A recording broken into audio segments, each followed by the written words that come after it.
para mí es un honor, es un privilegio,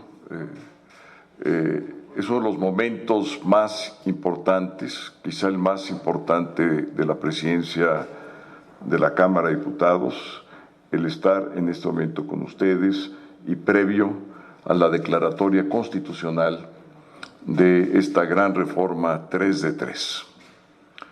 ¿Por qué lo digo? Porque le da al corazón del poder y de la democracia en su avance.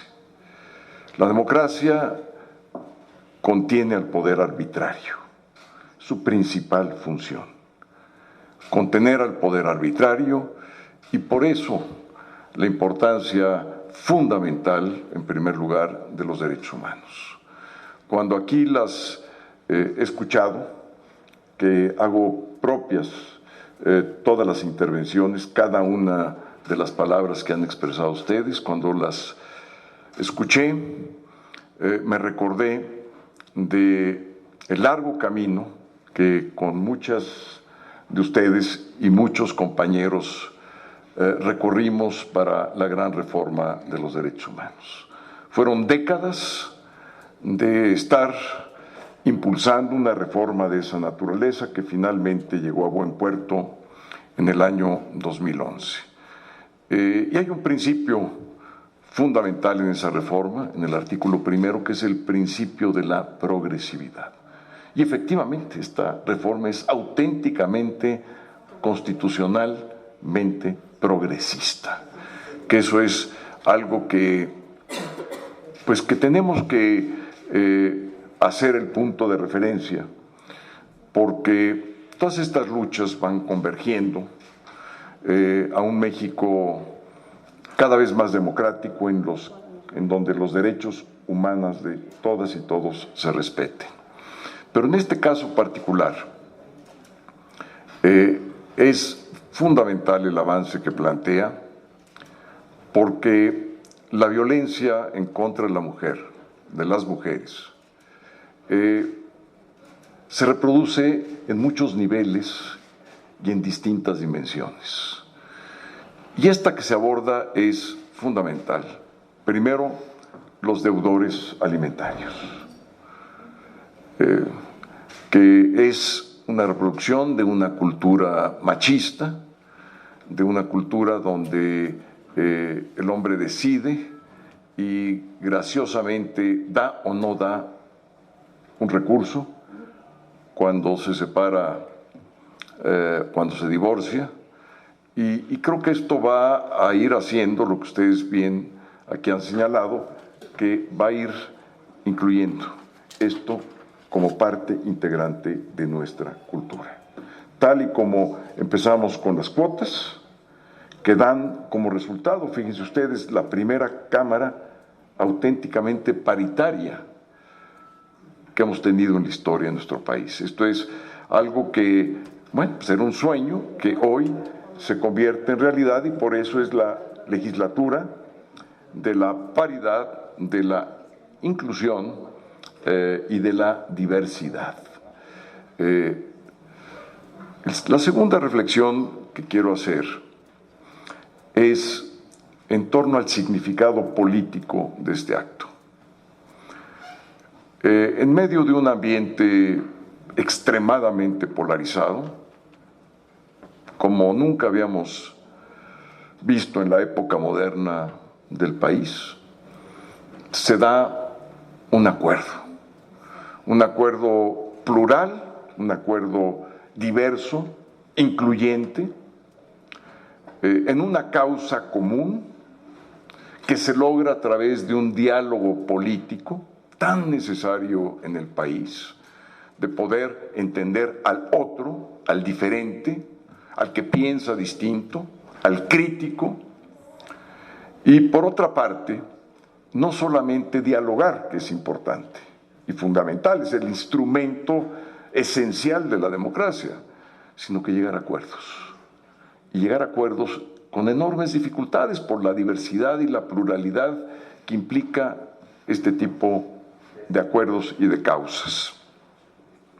Por lo tanto, yo celebro que en medio de este ambiente de enormes polarizaciones se pueda llegar a este tipo de acuerdos.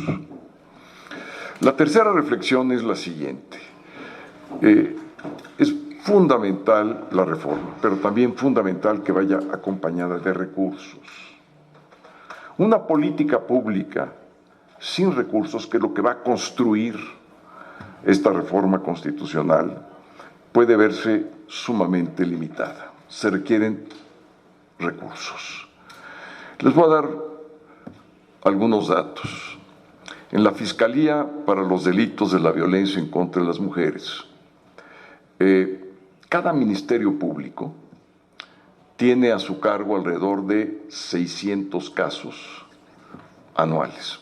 Es imposible. Imposible que lo resuelvan adecuadamente, imposible que cuenten con el personal especializado, imposible que puedan armar una buena causa ante un juez para que prospere y para que finalmente sea sentenciado quien haya cometido un delito en contra de una mujer.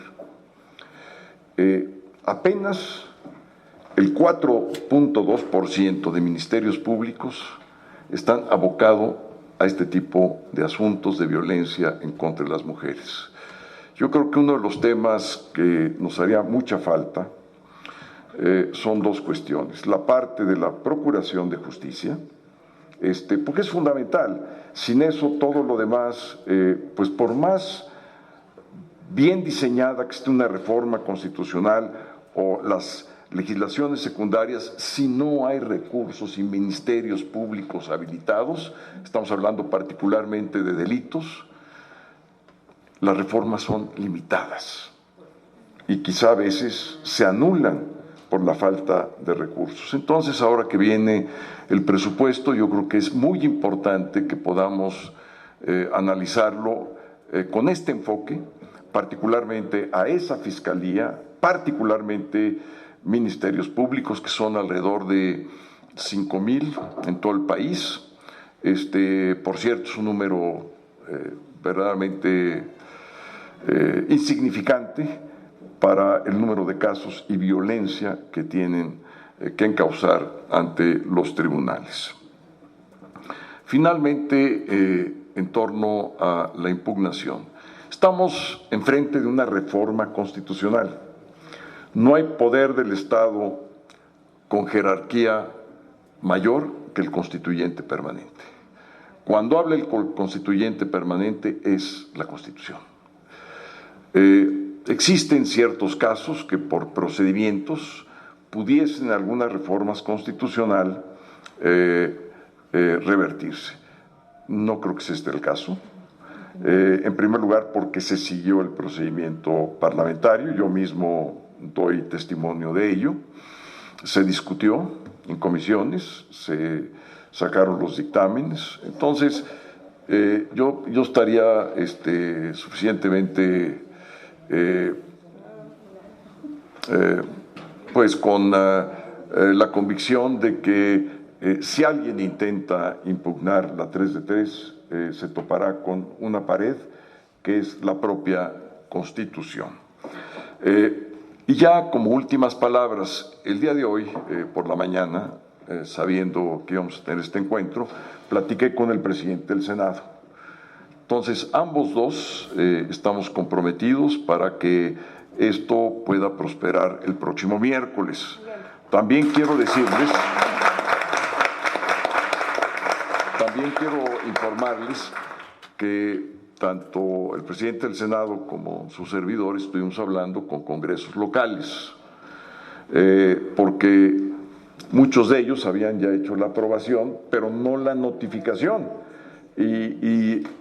Les informamos que nos las hicieron de manera electrónica. Hoy me están informando que ya a este momento tenemos 20.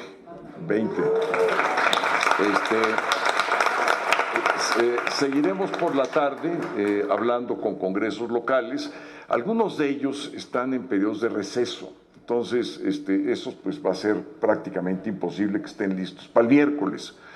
Pero los que no están en receso, mañana tienen sesión. Entonces yo les pediría que estuviéramos revisando quiénes tienen sesión mañana, porque si mañana mismo la aprueban, aquí hacemos todo lo que esté de nuestra parte para que recibamos de manera inmediata las notificaciones vía electrónica, simplemente con la vía electrónica, las podamos enviar de inmediato al Senado o que lo hagan directamente al Senado, de tal manera que esto pueda salir adelante. Si ustedes me lo permiten, le voy a pedir al secretario de la mesa directiva que nos informe qué congresos locales, aparte de los 20, o sea, son 12, que todavía nos faltaría para ser muy prácticos. Por favor, infórmanos y a ver si nos podemos dividir las tareas de tal manera que el mayor número estén listos para mañana. Gracias, presidente. Todavía faltan por enviar las comunicaciones el Congreso de Sonora, Nayarit, Jalisco, Michoacán, Aguascalientes, Querétaro, San Luis Potosí, Nuevo León, Hidalgo, Oaxaca, Chiapas y Campeche. Bien, yo les puedo informar que ya me comuniqué con Querétaro, Aguascalientes, Nuevo León. Yo les pediría aquí a las diputadas particularmente que pudieran hablar con sus contrapartes de estos estados para que si no están en receso, que mañana mismo pues hagan una convocatoria para que tengan el quórum necesario. No es 2/3 partes, estamos hablando de mayorías en lo que es congresos locales.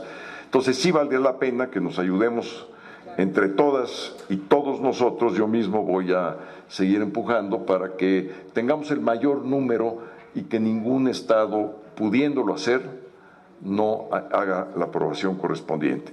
Es un verdadero privilegio para la presidencia de la Cámara de Diputados haberlas recibido, escuchado, y créanme ustedes que sus palabras no quedarán en vano, y ya con el esfuerzo que han hecho, le han hecho una enorme aportación a México, a la causa de las mujeres y a la democracia mexicana que tanto necesitamos todos y todas empujar para que México avance. Muchas gracias. Muy bien. Gracias.